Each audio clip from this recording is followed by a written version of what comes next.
natural, walang halong kemikal. Hindi, wow. Maria Morena! Yes FM! Ka muna dyan. Ka muna, Lahat na lang yata ng pinupuntahan ko. Lagi na lang ako paano kung ayoko, Ay, naka-AA pa rin. Magandang tanghali mga yes friend. Kasama mo na ako, your Morena girl, Maria Morena. And you just heard the song from Ronan Keating with When You Say Nothing at All. Alam mo, naniniwala din talaga ako sa ganyan. Alam mo yon, na mas okay nga naman talaga na wag ka na lang magsalita. Oo na, tumahimik ka na lang. Nag-aaway na pala. Kasi minsan, yes friend, maniwala ka, yung mga taong mas masakit magsalita, sila yung mga taong mabait. Lalo na kapag naubos yung pasensya. Kaya kung ako sa'yo, wag na wag mong sasagarin. Wag na wag mong gagalitin kapag yung tao sobrang bait sa'yo. Kung ayaw mong makaranas ng matabil na dila. Ayan, di ba? Kaya naman, yes, friend, alam mo, maganda rin tong, siguro panahon na rin para sabihin natin sa mga, karelasyon natin, no? Kapag, minsan talaga, no, na nandun tayo sa part na gusto natin sanang ayusin yung gulo, yung problema, kaso parehas kayong mainit, parehas kayong, alam mo yun, naglalagablab at ang sumisidhing damdamin. Lalim O diba? Kaya hindi mo mapigilan ang sarili mo, talagang minsan tataas yung tono ng boses mo. At alam mo ba, minsan hindi dahil sa salita nagkakaroon ng masasakit na kumbaga alitan. Hindi nagkakaroon ng alitan dahil sa mga salita. Minsan sa tono ng pananalita. Kapag tumataas na yung boses mo, parang ganito.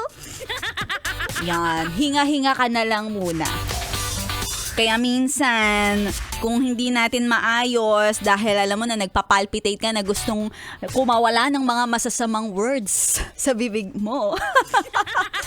Take a deep breath. And wag mo na magsalita, 'di ba? Kasi alam mo naman, once you said it, it's all done. The damage has been done. Hindi mo na 'yan maibabawi. Hindi mo na kayang sabihin ng ang mga salitang sorry para alam mo 'yon, yung mga sinabi mo ay unti-unting mawala sa kanya. Masakit pa rin 'yon, promise. Kaya wag ka na lang magsalita dyan. Tahimik na lang tayo, kumain na lang tayo ng liempo. Rigor, ang liempo ha. Huwag mong kakalimutan. Oo, maha-high blood ka nga naman talaga kung laging liempo ang ulam mo. At sa mga yes friend natin, ngayong araw na to, syempre, it's Thursday. Ako lang ba to? Yung Thursday pa lang, pero pakiramdam ko talaga Biyernes na. Yung gusto ko na talagang tapusin yung linggo at gusto ko nang magsabado at linggo.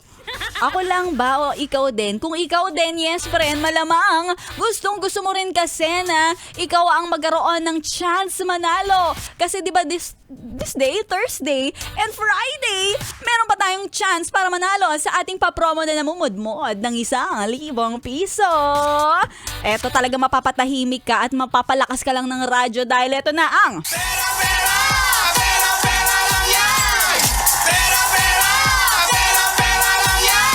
yes, eto na yes, friend. Dahil araw ng Agosto, unang-unang araw at syempre, hindi ko man birthday, birth month ko na!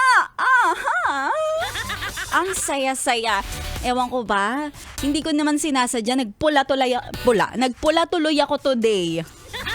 Kasi nga August 1 na pala. Ayan, ngayong August 1, abangan mo kung sino ang mananalo sa ating pera-pera lang yan. So, ibig sabihin, kay Sexy Megan, kay Rico Pañero, wala pang nag-aanunsyo. sa akin, nagpapanalo na kasi ako eh. So, abangan, baka kay Laika Barista, kay Ganda Wanda, o kay Biboy Bibo, ang 1,000 piso mo!